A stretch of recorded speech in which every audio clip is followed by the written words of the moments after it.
All right, everybody. Well, welcome to episode. What is this? Four? Four? Does that mean that we've actually been doing this for like a month now? Because that's like we have. We've actually been continuously doing this responsibly. Oh my god, that's like longer than all of my relationships combined.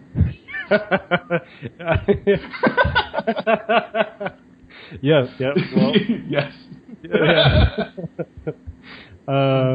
Yes. So this is episode 4 of Two Dimensional Champion, and today we're doing Blood Blockade Battlefront. Yes.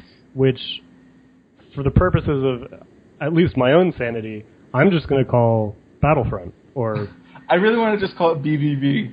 Like I feel like that shit is just call it. Yeah. So I'd say either BBB. Yeah, either BBB or Battlefront. I'm not going to say the whole damn title. Right. I think in Japan it's like Kekai Sensen, which sounds really cool, but I feel like it would be really stupid if we called it by the Japanese name. I don't think it's like BBB though. Yes, I'm a huge fan of Shingeki no Kyojin. I don't know if you're aware of the quality of that show. Right. It's not very well known. It's like, no, it's Attack on Titan, doofus. Like, just call it. Yeah. Well, yeah, I mean, I've run into a couple of people who do that, and they should just instead of saying the like Attack on Titan or whatever, just do like. Yeah, you can't actually call that series by its title. You just have to say the theme song. Actually, now that we've talked about Attack on Titan, I think in every podcast we might actually have to watch that show just to cover it. Dude, I know you've already thinking. Well, yeah, I mean, we can get into that later, but like I just keep referring to it. Yeah. So, but anyway, so today we're doing BBB. BBB. Can't break my own rule. And so this series is done by Yasuhiro Naito, who did Trigun. I mean, that's all you need to know. Right. He did Trigun. He fucking did Trigun. Ladies and gentlemen, he did Trigun. Yeah. That's it. And Trigun, he did Madhouse animated Trigun. What was that, back in 98, I think it was? This Naito has just been blessed with getting anime adaptations that just really, I think, do good on his stories. I mean, Trigun had an original ending, but it was really... the author of this story was the guy who did Trigun. Yeah, he's the author of Trigun, too. Yeah. So pretty much that's all you need to know. So you should watch it. And if you haven't seen Trigun, then you just should give up now. Well, if you haven't seen Trigun, you need to stop listening to this podcast. Reassess your life if you say that you're a fan of anime. I mean, I hate to be that stuck up. You think this is a game? This is a fucking game? Plants, man. That's it. It's all about the plants. Yeah, yes, exactly, yeah. And so he did a video game, I think, too, which is just escaping my mind. I know that got an anime, too. I'm just not going to worry about that. He didn't do a manga for it. So we're just going to skip it. Yeah. So Battlefront started in 2009 and runs in Jump Square Magazine, which is the monthly big brother to Weekly Shonen Jump, published by Shueisha in Japan. So that's cool, I guess, if you like that sort of thing. Jump Square also has Blue Exorcist, and I think the Kenshin author has a series that was running in there, at least recently. So you know, it's got some cool stuff in there. I don't know where I was going with that. Anyway, the anime is directed by Ray. I'm going to say Ray, but I think it's a dude. Rie Matsumoto, who directed Kyoso Giga, which was a really trippy action series that aired a couple of years ago by Toei Animation. I think that's how you pronounce Toei. And he did lots of, really the bulk of his work has been from the Precure series. Now, Precure, it's a magical girl series for kids. But, I mean, it's just been running, it's been huge. I think, just, it has tons of episodes, tons of series, tons of movies. And I don't hear about it much in the States, but I think it's pretty big in Japan, supposedly. So he did a lot of that. I'm not familiar with that at all. So if someone wants to write in who's a big Precure fan, who's like, this is the best show in the universe, don't know why you guys haven't heard of it, that's great. I have not seen it. Trigun is good. Check out Precure. Check out Precure. Whatever you say. So, you call yourself anime nerds. So it seems like Matsumoto usually works with Toei Animation, who did Dragon Ball Z, does One Piece, did Fist of the North Star, that sort of thing. So they're a big studio. Those are like drastically different animation styles. Right? Yeah, totally. Like you don't say like that. There's no grouping there. Like Dragon Ball Z, One Piece, and then Fist of the North Star. What the fuck? The only other connection they have is they all ran in Weekly Jump. Otherwise, it's just not something that you don't usually. Well, I guess they're all actions. Well, let's not get down that rabbit hole. That's a whole other. It's almost like the studio's like, we only do one art style, and then after we do that art style, it's perfect. It's done. We have to do a different art style. Yeah. Yeah, I mean, actually, when we touch the pokey explodey head art style. Yeah, honestly, I wish what little, like, I've seen clips, bits and pieces of Precure. I wish Precure had the Fist of the North Star style. I'd love to see, like, the magical girls with those big bushy eyebrows and everything. And their heads look Yeah, exactly, yeah. So I'd watch it. I'd be more interested. So Battlefront is going to be 12 episodes. I think there's 8 or 9 that's been aired on TV. We're only going to cover up to episode 5, so... Mm-hmm. That's just going to how it's going to be. Do you know if there's going to be a second season, or if there's any talk of that? I don't know. I've heard that it's been selling really well on home video, which is usually a big predictor for another batch of episodes. Okay. So maybe. Yeah. I don't know. I know that Bones recently has been doing this thing where they'll do 12 episodes of the show and then pick it up like a year later. I don't know if you've seen Noragami. But that was based on a manga too, and they did 12 episodes last year, then nothing, total silence, and then they just announced that they're doing a second season this fall. So, they sort of did that with Space Dandy. They split it in half, and that was kind of announced at the beginning that they were going to do 26 episodes, and they just chopped it in 2. So anyway, it seems like they've liked doing that recently. I mean, and I would say that, at least from how we've spoken in the past, I kind of like that style, just because it makes me think of how they did, why did I just want to say Vampire Tribute? No. Alucard, Hellsing. Oh, Hellsing. Doing what you have, making sure it's good, and taking however fucking long you need before you do another one, instead of being like Naruto and Bleach, and it's like, we must do episodes all the time, and it's like, one chapter is suddenly 3 episodes of an anime, and you're like, what the fuck am I watching? Yeah, they just cram hundreds of shitty episodes down your throat. Yeah, and actually that brings up another point which is interesting, which is, so Trigun originally ran in Young King Hours magazine. I can't remember the publisher right now. And it ran actually alongside with Hellsing.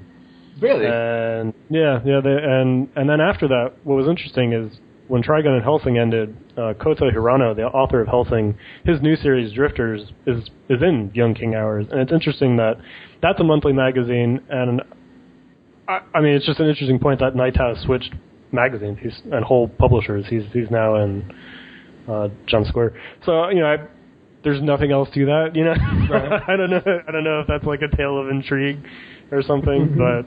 I mean, it's like, and Mercury's in retrograde each time that they, Yes, yeah, it's like maybe. Actually, speaking of, wait, what? Libra, oh, okay. Oh, yeah, that actually brings us back really nicely. Thank you for that segue.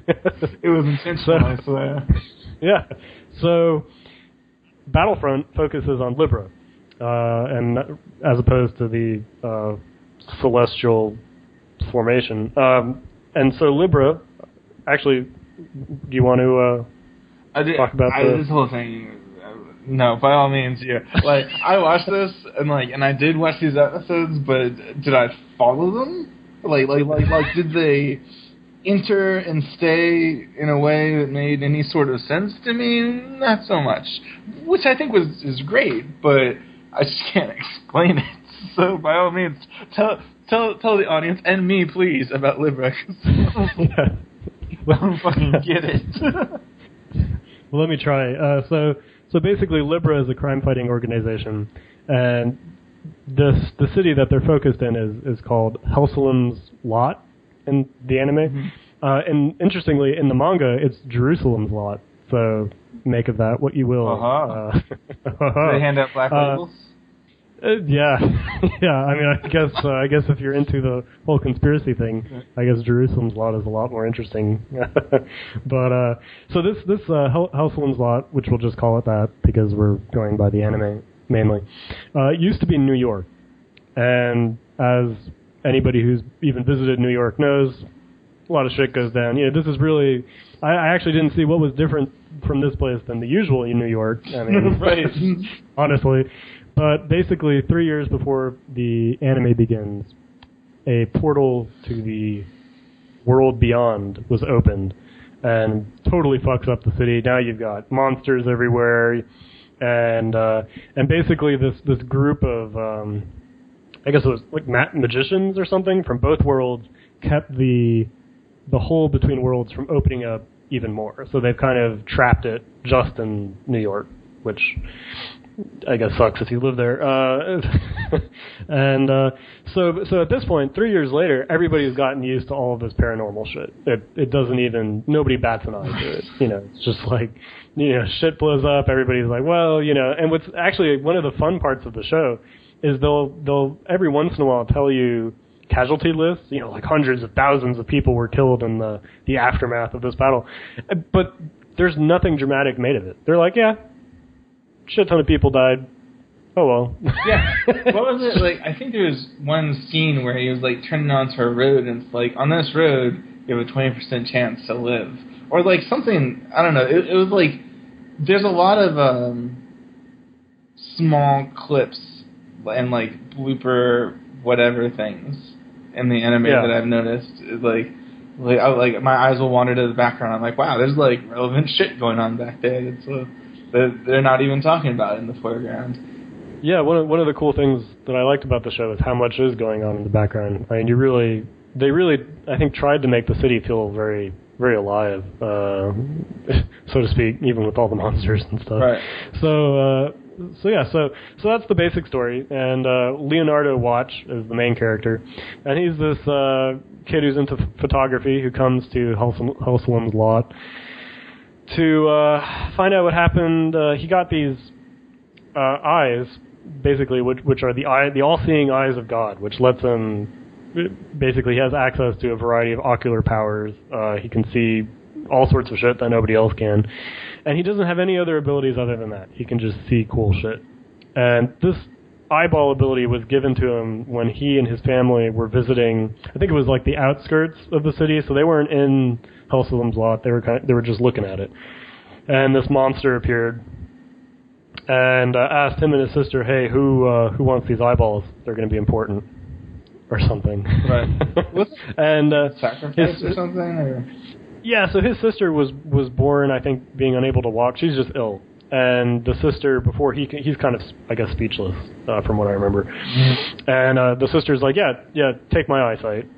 Because one person gets the eyes, one person goes blind, basically. I mean, I'm trying to make sense of it, you know. I mean, so Leonardo has this big guilt complex because his sister sacrificed her sight so that he could gain this ability. So he goes to Hellslim's lot to make money for his family. I mean, his parents really aren't shown, so I guess maybe it's just his sister. So. Right. To send money to her. So he kind of starts out, he also wants to look for, he's looking for Libra. He's basically looking for people who know about the deeper undercurrents going on in the city. The inner workings. Yeah, to find out more about his eyes and his abilities.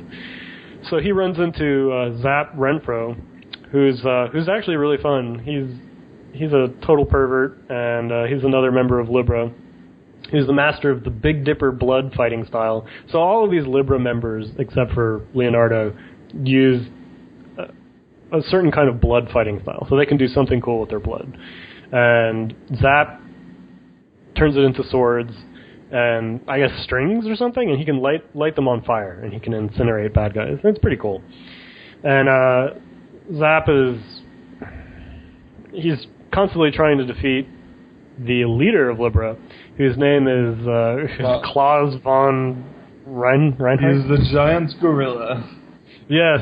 I didn't think he was human, but they keep referring to him as being dude. So he's a gorilla. He's a gorilla. Yeah, he's huge. He's super gentlemanly. He's brilliant. And he's got this big old overbite or fangs or something. He kind of looks like Gamera, the giant turtle, except in human form, with the fangs. And his blood ability is he kind of is the brain grid blood style. I don't know what it has to do with brains, but it looks really cool. I mean, he basically makes these big crosses and crushes the shit out of bad guys. Yeah. So that's pretty nice. And we also meet, because Zap brings Leonardo to Libra headquarters because he's actually, they're waiting for someone for a new recruit. But Zap basically doesn't look at the picture right and picks up Leonardo instead of the guy who is actually supposed to join. Leonardo is accepted into Libra because Claus is like, your eyes are awesome. You're with us. And I guess the other guy, they said he died. So I don't even know. We don't know anything about the dude they were actually supposed to be recruiting. So, yeah. And so we meet Shane, and she does reconnaissance work for the group because she's super, super, super fast. Does she have... Because she's like a werewolf that can go invisible, but I don't think she has any blood abilities, does she?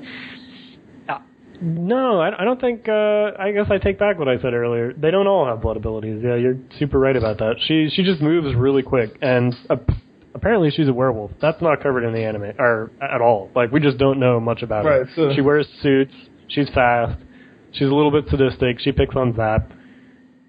So she's a werewolf, but the guy who looks like a giant gorilla is human. So I think that actually paints perfectly the sort of universe that you're dealing with. In the sense that nothing really makes sense. But by all means, continue. Yeah, it's almost...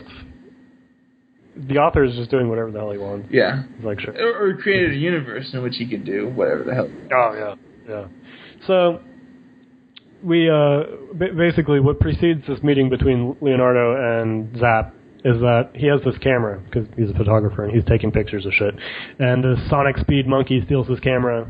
He's trying to catch the monkey. He can see it because of his eyes. Yeah, the way they introduced that was so fucking dumb, though. It was like he was like, something just stole my camera. And then they were like, that was a supersonic speed monkey. You know, the humans can't possibly see it. And then he's like, wait a minute. Did that guy just say that he saw it take the camera? And then that's like the introduction to the great character's abilities. Yeah. Yeah, that was not subtly done. No. So they're chasing the sonic speed monkey through this episode because this bad guy who calls himself the King of Depravity, Femto? I'm tempted not to say Femto because Femto makes me immediately, my brain just jumps directly to Berserk and I lose all concentration with this show. So, King of Depravity. So he's this bad dude who basically he split this monster in half, and there's 2 portals that this monster will pop out of across the city.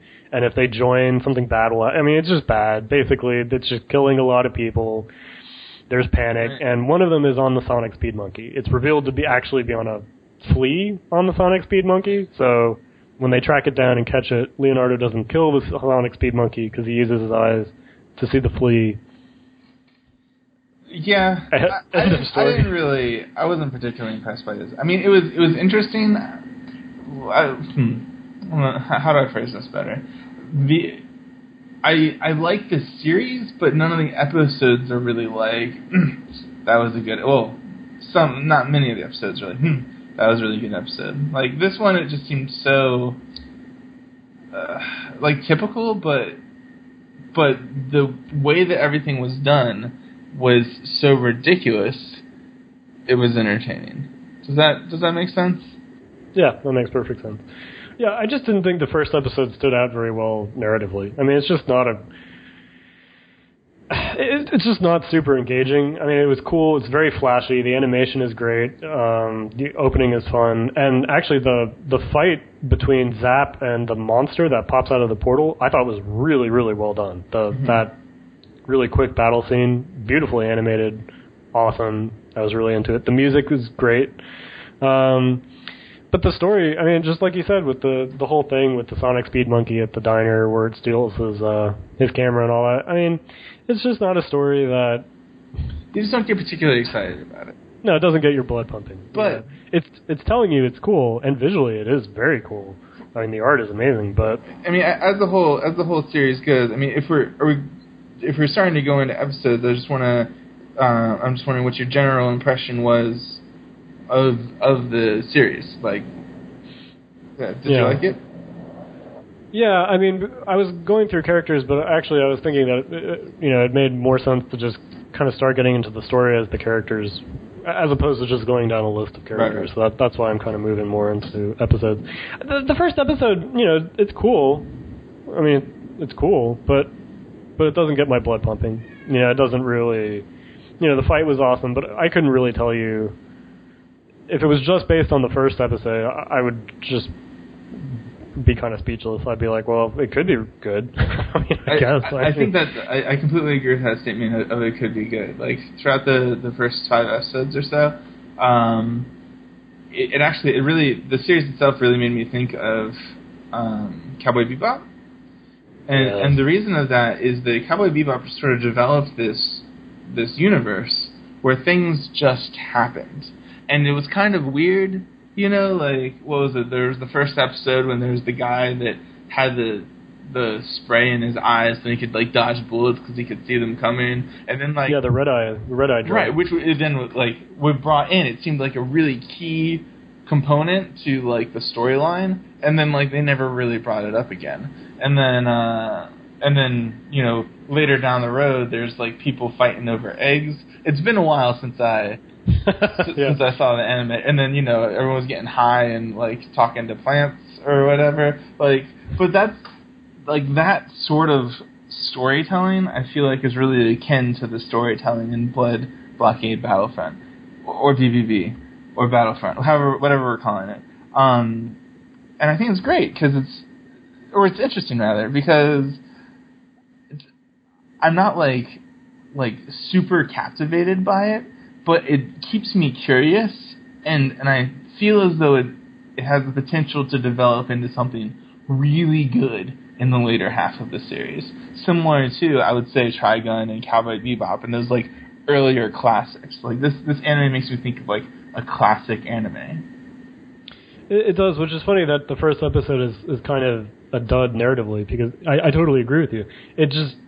It has that feeling that those Trigun and Bebop, like you're saying, really captured, which was it felt like a vital, living world. It felt like other stories were going on, and the story didn't feel like everything was happening just for the characters themselves.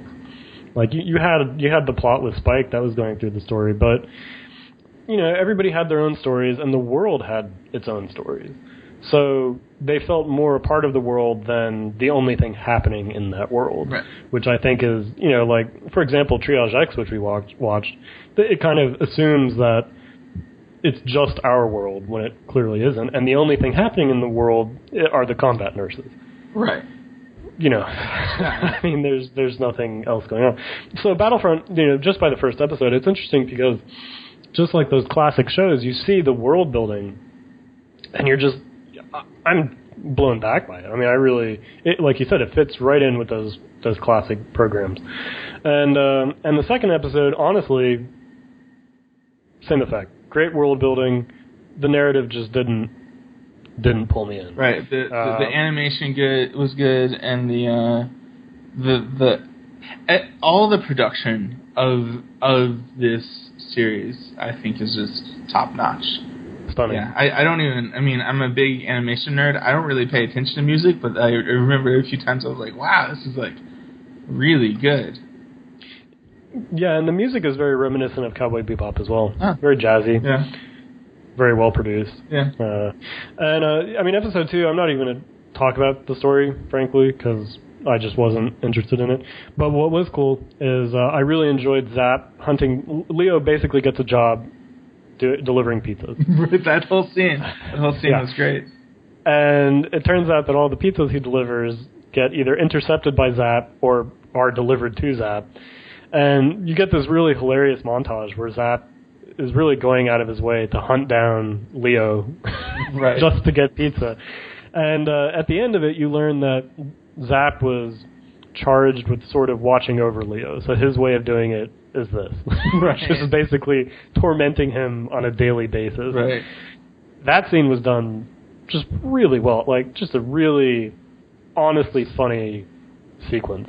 Yeah. Not, wasn't like a weird, cheesy joke. Wasn't perverted. It just was and you got a little bit of Zap's character. He really understood where he was coming from narratively. Right. And so that was really cool.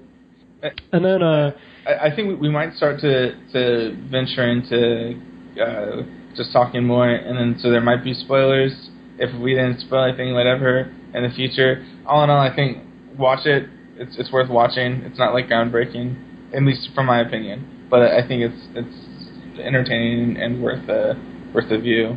What are your thoughts? Oh yeah, before we move on to the next few episodes, I'd say generally speaking, worth watching. I'd actually recommend this to people who, people who like Bebop, frankly.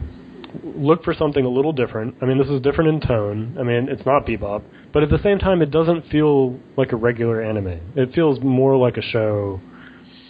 It feels like a classic. It feels like a classic, yeah. And so the narrative of the first two episodes isn't spellbinding, but as we're about to get into with episode 3, there's some really special stuff in this show, and I think it really sets itself apart from the pack of everything else coming out this spring. I mean, it really doesn't feel like an anime. It feels like something totally different, and it feels like those really awesome shows that everybody, became fans of anime because of. Right. I said that completely backwards, but yeah. Yeah, you English very good. I understand. Yeah, I English extraordinarily well. It's just good. It's just worth watching, even just for the production values and the music. And frankly, it's fun. I mean, the story really, it does pick up. It does get more interesting, and at least I felt that. And it just doesn't. It's really unabashedly fun, and that's nice to see. It doesn't. It's really not there to accomplish anything else other than to be fun. Yeah. And to be enjoyable to the people. I mean, you can tell that the author really enjoyed drawing and writing the series. And you can tell, I think, the staff really liked working on it. The directors, there's some great shots. The animation is really lovingly done. You can just tell that they had fun with the story. And I think it even comes across in the voice acting. I think the voice acting is fun, too. They're just enjoying these characters. And I think that's really what carries it. Yeah. So, yes, definitely watch this show. This is, and actually, I expect to see this show on Toonami in a couple of years. Yeah. So, I'm really curious as to how it's going to develop. Yeah. Yeah, so now we're going into spoiler. If this sounded good enough to you, go watch it, and then I guess listen to the rest of this podcast when you're done. But those who are going to continue, starting from episode 3. Episode 3 is really what... Actually, there's something from episode 2 that I wanted to touch on quickly before we go on to episode 3, which was, all in all, as you're saying, not particularly captivating, but I did like how they're able to sort of flash, like darkness as a thing. Like, so the whole... what the bad guy in that episode was, like, a body farming truck or whatever, where they would like kidnap people and bleed them out or sell their body parts or whatever. I don't know, like that sort of theme, at which I was surprised that they were introducing that dark of a vibe, sort of that early on a series, and when the series is oh, he's not gonna hurt that supersonic speed monkey guy with the portal on his head or whatever. So I that's something that I did like about episode 2, or actually it wasn't necessarily that I liked about episode 2, but I liked it. Made me curious about what they're going to do in the future. Yeah, and you picked up on a good note there. I think that's really Nightow's style coming through, because what was interesting about Trigun is there's a very fun show with a very goofy main character, or who appears very goofy. Exactly. And then it really does some dark shit. Right. It's like... I mean, it... like, and then he made this town, like, kill himself, or, like, everyone killed each other, or... Like, yeah, I mean, Legato, that was terrifying. Wolfwood's story was, I mean, just really, really, really potent. And that was a series where the anime gets really deep, and the manga, there's a whole bunch of the manga that never got animated. And what's interesting is Night House Style, really, he balances fun characters and a really fun world with really dark shit that happens. I mean, I don't know how he does it. He just doesn't get trapped in the darkness. Like, he keeps moving, but you can tell that he thinks about it. He enjoys, the flavors of that kind of writing. But it doesn't encapsulate the whole story. It's kind of in the background and adds this layer of detail and texture that I think really brings out, the full spice of the show, I guess. I mean, it's not just a flat, we're on a big adventure for the whole family, it's not... Right. It's not just there's some dark stuff in there, and, like, the body farming stuff was, it wasn't in your face, but you knew what was going on. Right. You understood the seriousness of that, and you understood that. I think it really helps kind of show that, this is a fun, fast-paced story, but there are some very strong implications here, and what's going on is serious. I mean, there's still people dying and being hurt. I mean, it's just not being portrayed in a way that's completely in your face. Right. And actually, it almost gives you the choice of how seriously do you want to think about this, because if you really want to go down kind of the dark rabbit hole that this kind of takes you on, you can, and you can also totally ignore it, Yeah. Just be like, it's a fun show, and just completely pass over, like I was doing before you brought that up, actually. You're like, just, completely ignored that part. It's like, except for that whole bodies, because, I think he was in the van that he was in, was just, like, had, like, hanging bodies, if I remember correctly. Yeah, they're in bags. Yeah, I was just like, okay, this is interesting. Yeah, now that I think about that, that was pretty cool. But not as cool as motherfucking episode 3. Yeah, so episode 3... That best episode of the first 5 episodes, you think? I think, hands down, that was my favorite episode of The Batch. Same. I mean, that was... Episode 3 is just... Dare I say that it's one of those episodes of anime that come around every so often that there's just something about it that doesn't leave you, You're just like, that was badass. Yeah, it was really cool. It could have been that they played Beethoven's Ninth Symphony. I mean, they did, didn't they? They did. Oh, so it could be that. They could be pulling the old anime trick of playing classical music. Just during epic scenes. Yeah. Hashtag Evangelion. It just, yeah, exactly, yeah. So it could have been that. This story was really fun. You really get, just as excuse me, the last episode really gets into Zap's character type. This episode really brings Klaus, the leader's personality to the forefront. We also get introduced to KK, who's this blonde with an eye patch, who shoots stuff. Who's like really fucking intimidating. Of course, is like, you're a lady, and sometimes ladies need to be protected by big, strong gorillas. Which I think is really funny, because she obviously does not need any protection, and everybody else is pretty scared of her. Exactly. And also what I like, too, is he says this to her, but if you haven't seen the show, you hear, Klaus's line, and you're like, oh, she must be this kind of cutesy. She's not a cutesy character. It's nice to see an older woman in like, a primary role. It's nice that all of them are adults, actually, frankly. Well. And she's cool. I mean, she just really... She's awesome. So she's there, and she and Klaus are going to like one of the deeper sections of the underworld, or the other world, or whatever you want to call it, because there's this drug called Angel Wing, or whatever. There's this drug that's going around. They need to find out where it's coming from, who's trafficking it, what it is, blah blah blah, the information. And after they kind of turn up a lot of dead ends, they decide they have to go to one of the head bosses of the other world to find out more information about this, and the only way you can do that is if you play a game with him, and they call it Prosphere. I'm going to call it Space Chess. Exactly. looks like chess, and basically where it gets Like complicated is, instead of one board, there's all these different boards. The pieces look like they can upgrade themselves, like a role playing game. Right, and it's not like there's multiple boards starting, but as the game progresses, more and more boards are developed. It's sort of an understanding of it. Like when he was playing on the computer, I think there was just one board, if I remember correctly. I think. But in that world that they were in, it was much more. Oh yeah, and so what's cool is his the Don, the gang leader. He'll give you information. You just have to play him and entertain him for a certain amount of time. Yeah. So not even to beat him. He knows nobody can beat him. The time is based off of the requests. Yeah. So KK and Klaus go to get information. And this Russian guy, he's Russian, right? Did I get that right? I will call him human. There was the great human prodigy of space chess. Yeah, space chess, yeah. And so this guy is also there, and he gets there shortly before they do, so he puts in his first request. Right. And he tries playing this guy, he fails.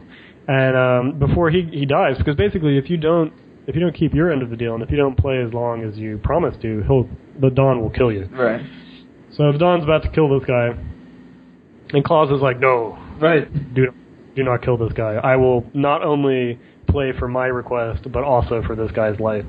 And it turns out that the Don basically planned to have this happen. Right, and it's like, good 99 hours. Yeah, he's like, we'll do this for 99 hours. And he takes you into an alternate dimension where time passes differently, a la the Room of Space and Time in Dragon Ball Z. That's what it reminded me of. So it's kind of like that. It's actually pretty cool. It's like a desert with all these cool clocks. Stuff like that. And so Klaus is like, let's do this. Archers, whatever time. Ultimate Blade Works. Exactly, yeah. So what's fun is this is a great scene. This is when the Ninth Symphony starts playing in the background. And they just go after each other in this game. And they're both super classy. You know, Klaus is a super gentleman. And so there's no trash talking or anything. They're just perfectly gentlemen, even though the stakes are life and death. You know, it was great. It was really good. I mean, it was really well directed. And here, I really felt in this episode, so if you stuck through the first two episodes, and you're like, this is super cool, the style is awesome, I wish there was a little more interesting, stuff going on in the story, watch this episode. Because this episode really not only shows you how serious stuff can be, but it's just interesting. I just really liked it. Yeah. I mean, this was the episode that, the first two I could be like, well, okay, I can wait until watching the next one, I can let a couple weeks go by. Episode 3, I wanted to watch the rest of it immediately. Exactly. Like, let's see where this shit's going. One of the scenes that I really liked is the Russian. This is, like, people say that this guy's a human, but this is one of the reasons I don't think he is a human. But, like, the other Russian human prodigy, he wanted, like, part of his deal was to have the Don kill Klaus. kill Klaus and what was that chick's name? KK? Oh, KK, because he didn't want anybody to know that he had gone to the Don. Exactly. And so while they were playing, the Don was like, this guy, like, part of his thing was for you to be assassinated. To which Klaus responded with something like, well, humans are weak, and even though they don't make the right decision sometimes, that doesn't mean that, you should let them die, or something like akin to that. Does that sound accurate? I don't really remember. Yeah, that sounds pretty close. That actually, I didn't mark that down in my notes, but yeah, that was a great scene. That was at the very end of the match, I think. I almost felt like Don was trying... Like, there was the whole match, and then, I don't know, it almost seemed like Don was trying to either, like, throw him off, but, like, they didn't talk at all until, like, the end, when Klaus was, like, bleeding. I mean, he's bleeding, and he's just, he looks like he's going to pass out, and he does pass out, I think, after the round is over. Yeah.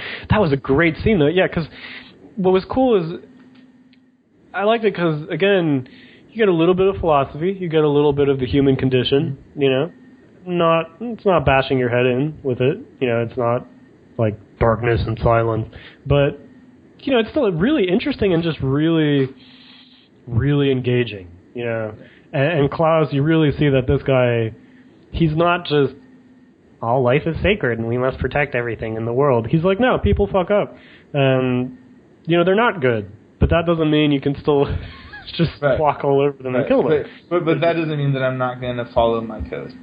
You know? Just Klaus is the ultimate badass. That's what this episode really shows. He gets the information, and so his round with Space Chess is so cool. We don't even see what happens with the drugstore. Yeah, I was wondering what happened with that, because I don't even think they introduced it in any of the other episodes. No, they don't even talk about it. They don't. He dealt with it. Like, which is BBV or whatever. You know, it's sort of like you don't really know what's. You're like, oh wait, so this is the okay. That's not the. I don't even know where we are anymore. You know. Yeah, and that's what was so fun is you think the story is going to be about one thing, but really you see that they want to have your focus be on something else. Right. And the Klaus, actually the whole Space Chess thing in the manga, that was my favorite chapter in the manga, and so I was really excited when it was so well done in the anime, because I remember it was one of the few chapters in the manga that really, you know, it's been a while since I read it, but really stood out to me, and I remember being like, this was really cool, I hope it's in the anime. This was fucking great in the anime. Really this was like, that's one of the shows that, you know, whenever you get into a kind of corner and you're like, I wonder why I'm still watching anime and the shit and stuff like that, this is what you go to. These are the sorts of episodes that come around every once in a while and keep you watching the genre. Right. Exactly. It's just really, really good stuff. So, was there anything else you wanted to add before I move us to episode 4? Well, just to go back on that one too, the way that they developed the board and the passing of time, so we talked about like separate boards. So like at first there'd be like a main board and then 2 side boards, and then it'd just sort of like stack up to some other side boards, and then there'd be boards, but the boards are circular, you know, and then there'd be like this board, like it just without having the complexity bog down the viewer, it illustrated how complex the whole game was. Oh yeah, it really, you know, the show is only 24 minutes long or something, and they really drive home the point that these rounds are long as shit.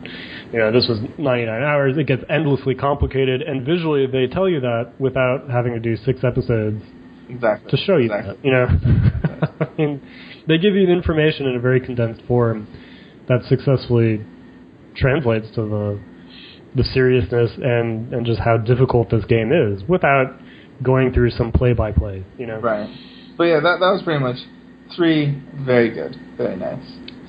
Yeah, and I actually thought that riding on the high that was episode 3, episode 4 kind of picks right up and introduces us to what are the main villains of this series. So before this, Libra is sort of a... Are they though?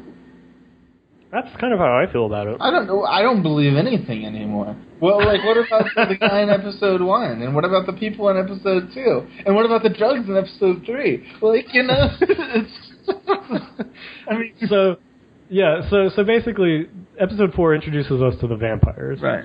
And they're associated with these red... Or, I didn't quite understand if it was all vampires. I think it was all vampires have this red aura around them that only few people can see. One of them, of course, is Leonardo.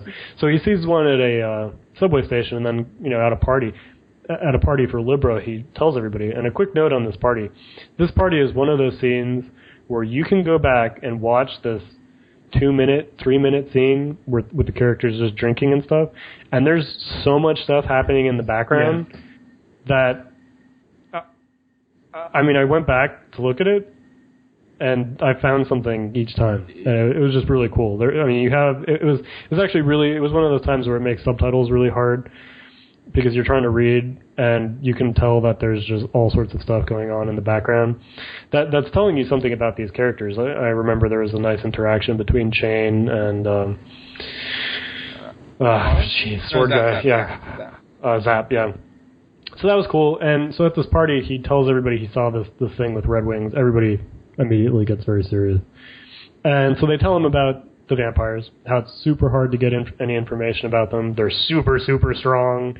Right. You know, there's very little known about them. And because he saw one, that the expert is probably going to show up in the city. that guy's kind of funny. Commenting about the bar scene, I almost feel like, I mean, I hadn't really noticed. That's when it really stood out that there's a lot of layers when you're watching this series. You know, like there's a lot of little stuff that's going on in the background. I mean, I think I remember sometimes when there's like someone's passing a street and you see like other characters in the background that are interacting in some way or doing something that's never addressed again. You know. Yeah, and you also see a lot of members of Libra that I had never seen before. I was like, where are these guys coming from? Oh yeah. Who are I thought they were on E05. What are you trying to tell me? Who's this big guy? Who's the girl sitting next to him? And we haven't seen them again since. Yeah, and just like most of the enemies. Just like that. So again, you really get that point of this is a really living city. You know, this is a city where you could go walk out on the street, run into Leo, run into a half dozen crazy looking monsters, probably get caught up in a giant battle. You know, it's cool. It's just really fun. It really has that Bebop feel where they would land somewhere, and you were in a real place. You weren't in a place that was just drawn by a bunch of hardworking animators, you know. Exactly. So this guy gets called in, Lucky Abrams, and he's been fighting vampires for a long time. So the vampires cursed him so that bad shit will happen to anybody who's around. Yeah, which is really hilarious because when he meets, you know, Zap is terrified of this guy because all this, you know, awful shit happens to everybody around him. Right. So not to him, but just so that was really, there's some fun stuff there, and Lucky Abrams wants to use Leonardo's eyes to look into, I guess it's the center of Hulselim's lot, which is this abyss, and to see if the Elder 13, which are, I guess, the 13 most powerful vampires, are down there. Right. And what's fun is a little Easter egg here. He talks about how humanity's encountered the Elder 13 a few times before.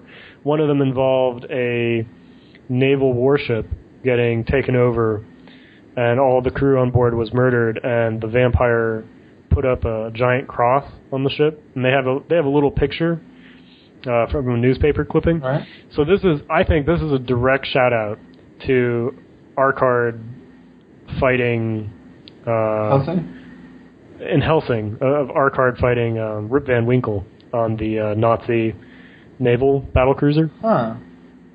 Because he attacks the ship by using a supersonic jet, and the jet crashes right into the middle of the ship, and it's a giant cross, and it looks exactly like the picture. That's awesome. And anyway, not to go too much into that, but I think that was a nice little shout out to Helsing. Right. And so basically, they take a train to the center of the city, to the Void, and actually that was pretty fun because while they're on the train, this giant monster is about to eat the train, and then it gets hit by a meteor. Right. And Zap just starts crying and looks at Lucky Abrams, and he's like, "I fucking hate you, man. I've never seen a meteor hit anything." It's like, I don't like hanging out with you. What is all this weird shit? He's like, stop doing this. Yeah. And Abrams isn't phased. He's like, keep your voice down. We're on public transportation. Yeah. So they get to the center.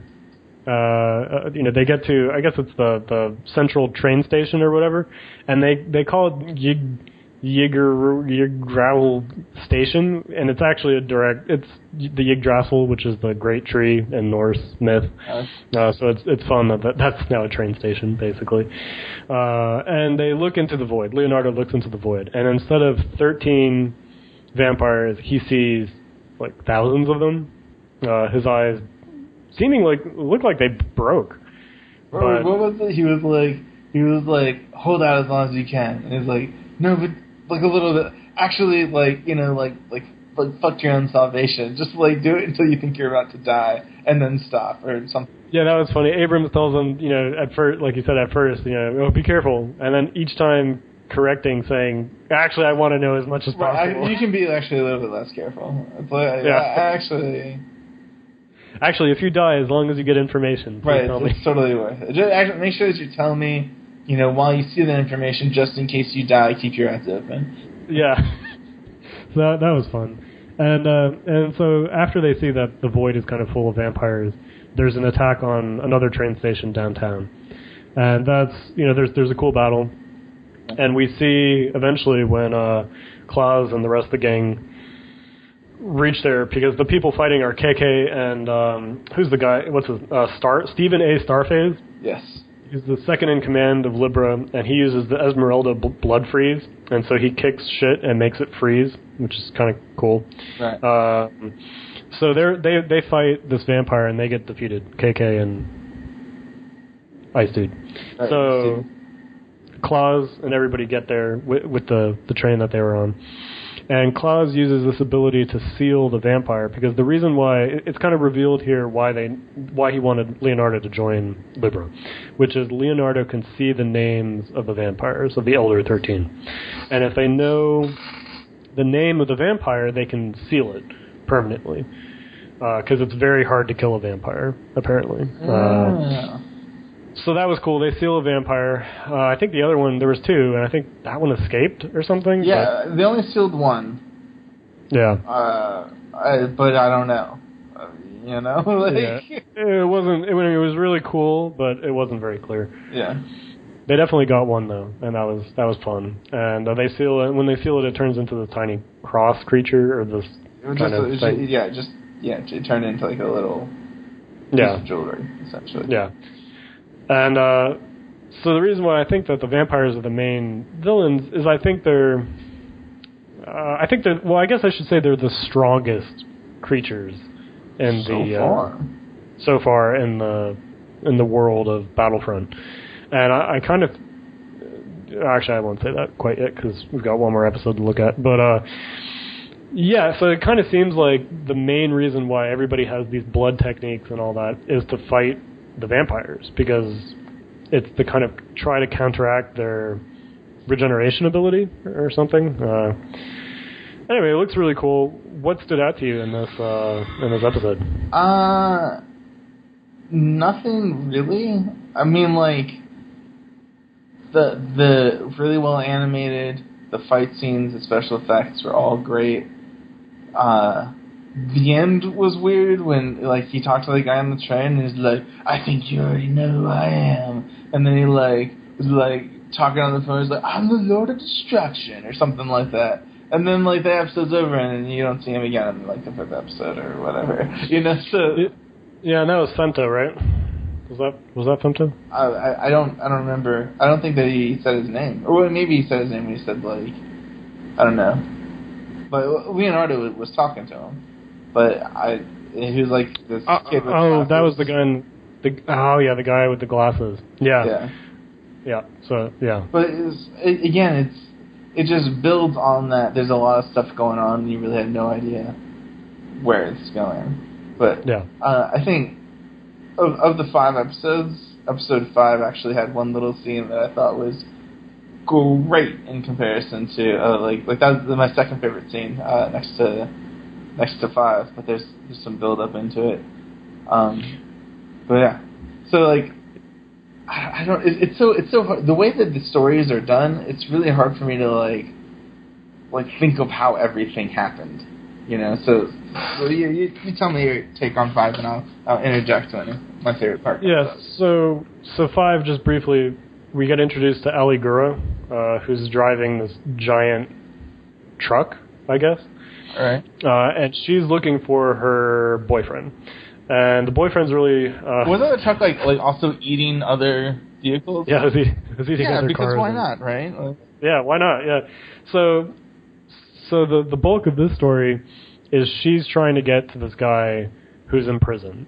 And the rest of the team, I mean, she's just trashing the city. She's eating all these cars. And naturally, Leonardo and I keep forgetting this guy's name. Zap. Zap, jeez. Leo and Zap, get caught in the traffic jam, basically. They get caught right in front of the truck, and they're on this little scooter, and they're trying to drive as fast as they can.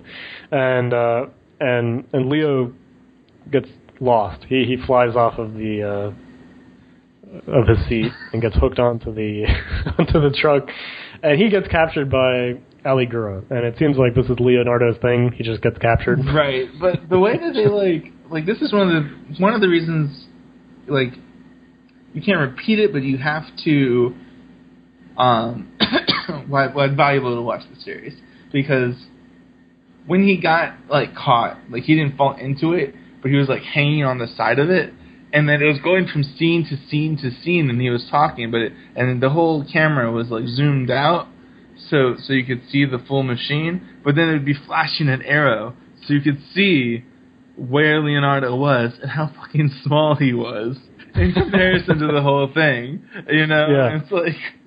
And what was funny is his coat got caught on something on the truck, so it's not like he's holding on. It's just like on the phone, just like dangling. Yeah, and what's really funny is the last time I remember that happening was in Ethelfield, Fooly Cooley, which was they had a reoccurring joke of characters getting caught on creatures or robots. I wouldn't be surprised if that was another sort of subtle Easter egg or shout out. Yeah, to that. yeah, I wouldn't be either, because I was looking at that, I was like, wow, that really reminds me of something, because I remember laughing at that same joke. I remembered Ethelfield. There we go. Yeah, they were always getting caught on from the first episode on. Right. It's just like a thing. So yeah, that was really funny. And I really liked Ali Gura. She was really she was really funny. She's really crazy. She's really crazy. So her story is, so there's this guy called Deldro, who's this kind of monster-looking dude who's just like a psycho. He kills people, I guess. He's a murderer. And she really loves him a lot. But, you know, he's just not that cute, really. He's just really not very cute, which left her in a bind because, you know, she loves the guy, loves the personality. He could be cuter. So she runs into another guy called Dog Hummer. Is that his name? Dog Hummer. And she, like, he's a dude. She doesn't give a shit about his personality, but he is hot. She is like, I want me a piece of that. Yeah. So this is how, again, it's like, oh, well, this is just another one of those BBB things or whatever. Yeah. So, and actually, I thought, you know, because I think most people have kind of run into that situation at some point in their life where they're like, oh, this person's really hot, but yeah, they're fucking crazy, so this is not going to happen. But Allegra. But this other person is, you know, they could be cuter. Yeah, she finds a solution to this age-old problem, I guess. Right. So what she does is she takes all of the blood out of Deldro and puts it into Doug Hummer's body. Yeah, so she drains all the blood out of his body and just... Yep. And so she gets the body, but gets the brain, even though it's being shared with Doug Hummer's brain too.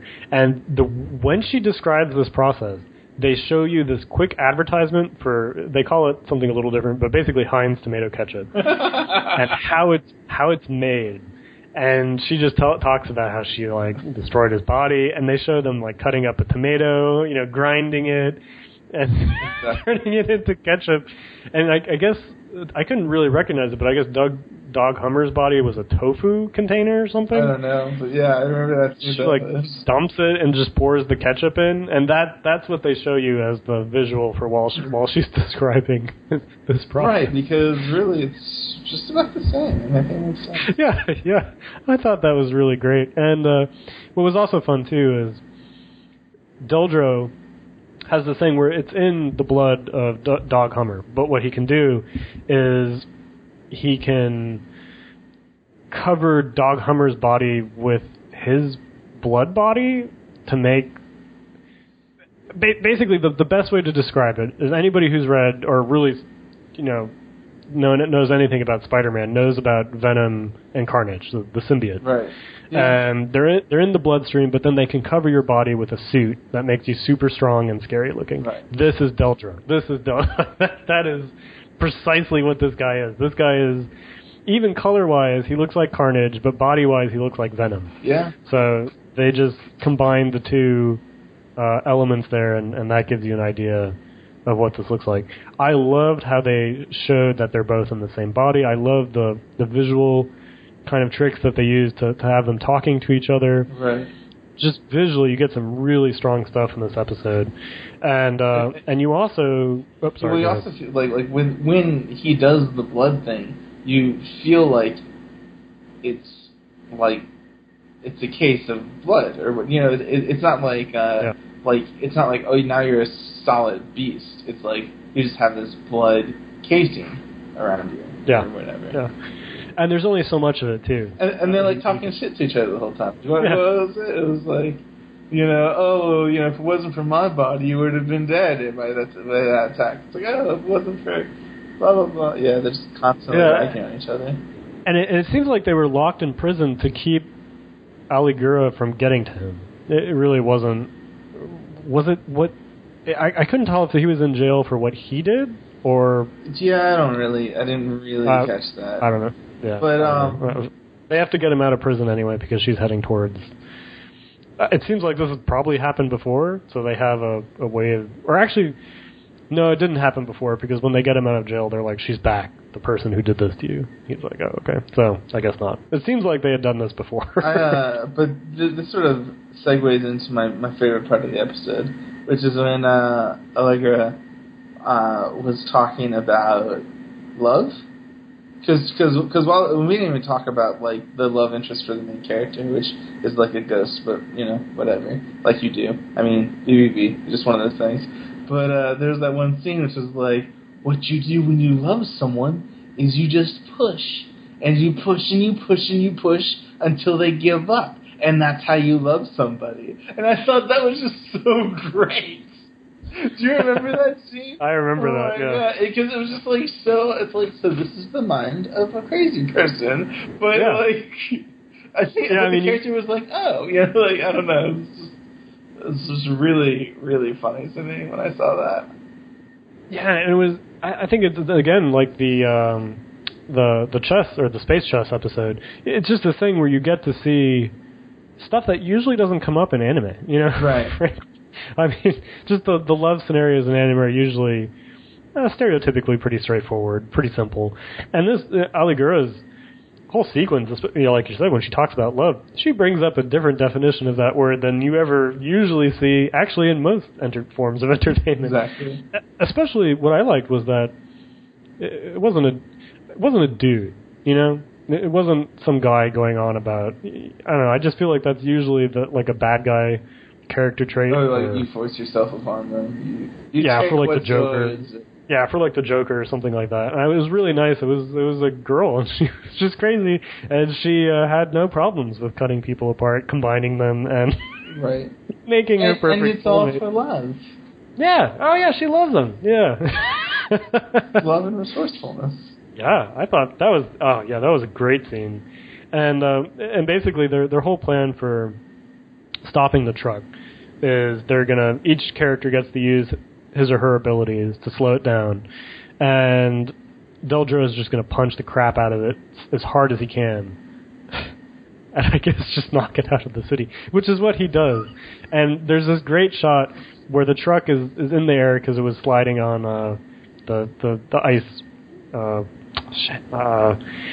The ice guy's technique, and it's flying through, and Klaus used his shield technique to like pop it up in the air. Right. And so she's coming. The truck is coming down on Deldra, and there's this shot of Aligura like with her arms out. She's like, "My love, we're finally reunited," and then he punches the fuck out of that truck. Yeah, that was great. He just, and that was just really funny. And Leo is saved by Chain and Zap. And this is the point where we mentioned earlier that they talk about how debris from the truck has rained all over the city, and hundreds of thousands of people were killed by the debris. And they've got this cheery music going in the background, and you just see all this debris crashing on the city. Right. Oh, man. And what was nice, too, is the first time Deldra punches the truck, he's not really sure how to handle his own strength, so it blows him back through a bunch of skyscrapers. He's like, oops. Yeah. Sorry about that, yeah. And this episode also starts getting into the connection between Femto, and Black, who it was seen by Leo on the train in the previous episode. And I don't know if the blonde guy, who is the brother to Leo's love interest, whose name is White. And as you said, she introduces herself at the end of the second episode as a ghost. And it's because they meet in a graveyard next to a hospital. And actually, I don't think she is a ghost. I think she was just... Well, actually, I don't know. I don't know what she is. It's Battlefront. Yeah, exactly. Like, who the fuck knows? What's going on. Yeah. And Black, I think, is her brother or something. And although it seems like there's a slight disconnect between the person Leo was talking to, I don't know, just something's up with Black. And I've watched 3 more episodes ahead, so I know a little more, but... Wait, are the vampires actually the main bad guys in the series? Well, it kind of seems like Fent is the... It seems like a combination, because it looks like Black is a vampire, but he sort of has a Dr. Jekyll and Mr. Hyde thing going on. Right. So, as the elder brother to White, he's very nice, and he's a friend to Leo and stuff.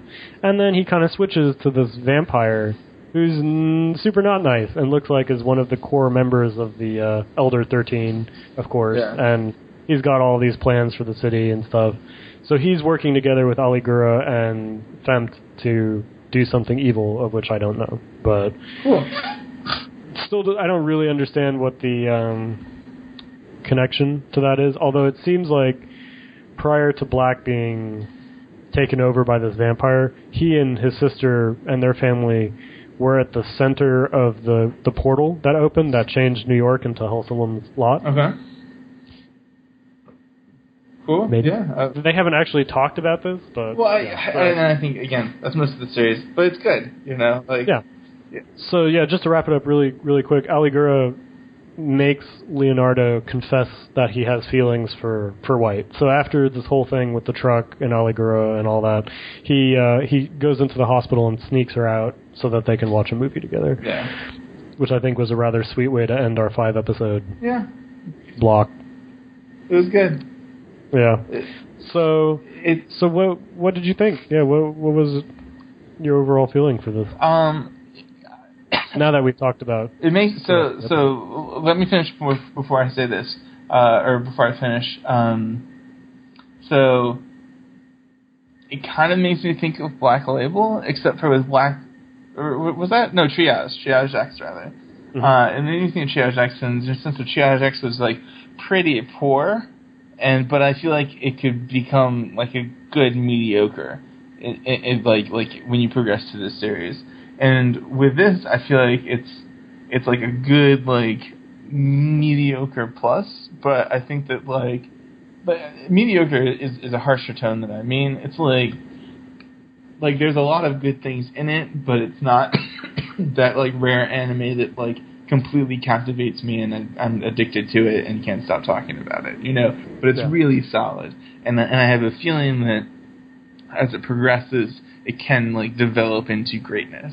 Like it can introduce some things that like for the climax of the series that will just make it great. Yeah, because we keep saying that there's these episodes that generally are pretty mediocre, but at the same time there's these signs of not just greatness, but of the old classics. Right. You know, Exactly. Bebop, Trigun. Exactly. There's definitely that potential, very much so in this show. Right. And I hope they get to that, because the show is only going to be 12 episodes. I really wish it was just straight 26, but I hope there's a second season, because I mean, I don't know how they're going to wrap this up. But well, maybe that could be the great escalation that we're talking about. Could be, yeah, because I've read up to volume 4 of the manga or so. I don't remember anything about White or Black or any, like, the vampire story was in there. What I like about the anime is that it takes the manga story and focuses it, because the manga story is very all over the place. It's very fun. I think the anime's all over the place too. It is. It's just. Actually, it's funny. If you read the manga, it really is much more focused than the manga. Oh wow. The manga really is really super all over the place. Okay. And from the first 5 episodes here, they cover material all the way into Volume 4. Now, they're skipping stuff, but generally in the first 4 books. And there's only 10 volumes out in Japan, and there are 7 out in the States here. Also, you can pick up the manga from Dark Horse Comics, by the way, if you're interested. So I'm going to be interested to see if they even need a second batch of episodes, because I haven't read all the manga, so I don't know if they really are just going through and covering, and they're just covering what they think are the most important, like the central threads of the manga. Right. Because there's really only one chapter of material that they skipped that I kind of wish that they had left in, which is there's a chapter, I think it's in Volume 4, called Day In and Day Out, and it focuses on the daily lives of the different characters, but it really adds a lot to the stories of Chain and Starphase. Like, you just find out more about them, you like them more, and they're not just these background characters that seem cool, but really have no narrative meat on them. And I think that might be the chapter where Chain, you really find out Chain's a werewolf. I don't remember exactly, but I feel like that was the one chapter I really felt like the anime would have been helped. And they've covered material after that chapter, which is why I bring it up. I really wish that I guess there's still room for them to bring it in. But I wish they do. I just wish they would, especially in this opening salvo of episodes, because it really adds more onto these characters who you see are obviously important, right, but you don't know anything. I mean, we know nothing about Chain. Yeah. Yeah. Apart that she runs fast and she talks a lot of shit. And then there are a few scenes when she's there, and then someone looks, and then she's not there. Yeah, she's just gone. Yeah. So.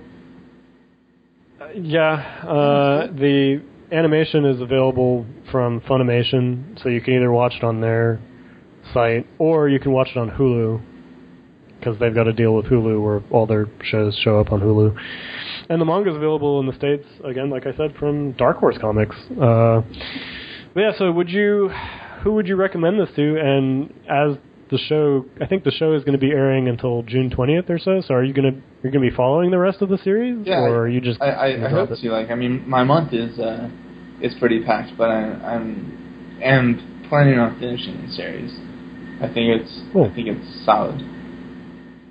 So yeah, and as for who would I recommend it to, I don't know. I can't think of it. You know, it's a good classic. It appeals to a lot of people. Like I don't know. It's someone who wants a fun watch. You know, like it's not overly serious or whatever, but it's just a good watch.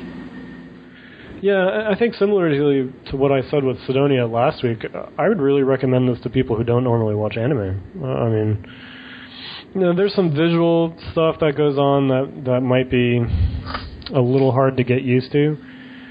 Yeah. Just with a lot of the cues and just stuff that pops up on the screen and kind of the frenetic action. But, I mean, really, I think if you see a little... Oh, my God.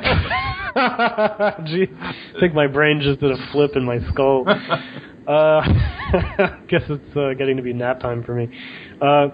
If you've watched Trigun, if you watch Bebop, if you watch those older shows and if you really enjoyed them, you really enjoyed the world building, you just like that feeling of being in a story that takes place in a universe that just feels really vast, a lot of shit going on, and if you really like crazy monster designs, like really just fun monster designs, watch this show. Just watch this show. I mean, it's fun. I think, and also it's funny too. You get these tiny moments. Like there's a moment, I think, in episode 3 where Leo gets kicked out of his apartment building. It's a very quick scene, just at the very beginning. And then they get kicked out because his landlord's going to turn it into a high-end hotel. And that is a funny-ass scene. They give him 40 seconds to leave, otherwise they're going to clean him up with this monster vacuum cleaner, which I think is from Hunter x Hunter. I was going to actually say that. I think that was an Easter egg from Hunter x Hunter. Yeah, I think it was what's her name who was part of the Phantom Troop, who had the men vacuum cleaner. That's what it looked like. That's exactly what it looked like. Yeah. And just, it was really, really nice. You get these little glimpses of what it's like to live in this crazy city. And that's just really fun. Like I said, yeah, according to our lease, you have 40 seconds, you know? Yeah, according to what you signed. Yeah. Yeah, I mean, wonder what the maintenance was like in that building. No, it was crappy. It didn't even look like he had a wall. he didn't. But yeah, it was good. Anything else that you want to mention about BBB? No, I think it covers it. My last question for you is, if you enjoyed the show enough, do you think it merited? Do you think it merits something we haven't done so far in the podcast, which is after it finishes airing, do you think we should go back and watch the rest of it and do a part 2 review? Maybe. I mean, I would say watch it first, and then if it actually gets really good, then do a part 2. But if it falls flat, I don't think that thered be much to really talk about. Yeah. But I mean, I think that it is, just in general, I think it'd be okay for some things to return to, you know. Yeah, so I'd say, thumbs up, especially for episode 3. Episode 3 just was great. Yeah. Really liked it. And I hope it really does well. Fulfills its destiny and becomes a classic. That would be nice. Yeah. So otherwise, I'm good. So something that I was holding up for a surprise, we have a suggestion for our next episode. Oh my God, we do? Oh my God! Wait, someone listened to this and gave us a suggestion for the next show? Well, this was it was just say okay, yes. Just say yes. Yes, I'm not sure if this person actually listened to everything, but just like, you should do this. I told you should check out this series. Well, in my mind, they've listened to all. There are single fan and our single biggest fan, I'm sure. So they're gonna get a special reward, like a plaque or something. Yes. For delivery in 2021. For being the fan. Yes. So what? Sorry. It's My Love Story. My Love Story. Yes. It's on Crunchyroll.com. Okay. And I would never pick this, but apparently it has really good reviews, and yeah. So I think that's on the plate for next week. If that's absolutely, yeah. Have you heard anything about this? I have. I've heard some really good things about it. Actually, I've heard that it was very funny. Really? And it's done by Madhouse, so I think it looks really good too. Yeah. I mean, here, I've got this little thing. It says, Takeo Goda is a giant guy with a giant heart. Too bad the girls don't want him. They always go for his good-looking best friend, Tsunekawa. Used to being on the sidelines, Takeo simply stands tall and accepts his fate. But one day, when he saves a girl named Yamato from a harasser on the train, his love life, suddenly takes an incredible turn. Takeo can hardly believe it when he crosses paths with Yamato again, and he finds himself falling in love with her. But with handsome Tsunekawa around, does Takeo even stand a chance? I'm at the edge of my seat already. There's no part of me that even remotely cares about this, but like, if anyone suggested this to me, I would simply laugh at them. But so I think that this will be good. It'll be a good experience. Sure. Yeah. Well, so next week's episode, tune in for My Love Story next week here on Two Dimensional Champions, and we'll be doing the first 5 episodes. I think I'm not sure how many. Yeah, there's 9 out. Let's just do the first 5. Okay. Yeah, we'll do the first 5, and send in your requests. Tell us what shows you want us to watch and to talk shit about or to rave about. We have an email. That email is twodimensionalchampions@gmail.com. Or we're on SoundCloud. So if you're listening to this on iTunes, like us and subscribe. Subscribe to us, please. Oh my God. We'll do anything. We'll not anything. Go for a long walk on the beach. And go for a long walk on the beach. We'll do a number of things for you if you subscribe to us here at Two Dimensional Champions. And send us an email. Send us what you want us to talk about, or if you have critiques or comments, or if you just want to tell us what a great job we're doing here at Two Dimensional Champions. If you don't want to do if you don't want to send in an email, you can just also do a recommendation on their review. and then we can get. Oh yeah. Oh, yeah. That's a good point. Yeah, you can review us on. I hear 5-star reviews actually get their recommendation animated, done quicker than 4 or 3 stars. But I think that's just a filtering system. I don't really know. Yeah, it's a weird filtering system Apple has. I got an email about that, and they did confirm that with me, that anything written a 5-star review will actually get to us faster. Yeah. I think it's some like quantum physics bullshit. It has to do with like, magnets. It's like with the Large Hadron Collider or some shit like that. They send it through. Also, we're on SoundCloud. So if you're on SoundCloud, or if you're not on SoundCloud and would like to be, like us on there. You can retweet us, relink us. I don't know. Whatever that is, you can like us. You can comment. You can say how awesome we sound. So yeah, we're on SoundCloud. We're on Gmail. We're on iTunes. And there are other things that are forthcoming that we will announce for other ways of connecting with the show. But thanks for listening. That was Blood Blockade Battlefront. Do we give that our recommendation? Do we what? Do we give that our recommendation? Did we settle on that? Yeah, yes. I think it's good. I mean, I'm not sure if it's going to be like, oh my god, but like, it's definitely a solid watch. I don't think that anyone would regret watching. You won't shit your pants, but you'll enjoy exactly. it. Which I guess is good if you're watching it on the train or something. Exactly. So. All right, well, take care, everybody, and we'll catch you back here, same time, same place, next week. Yep. Take care.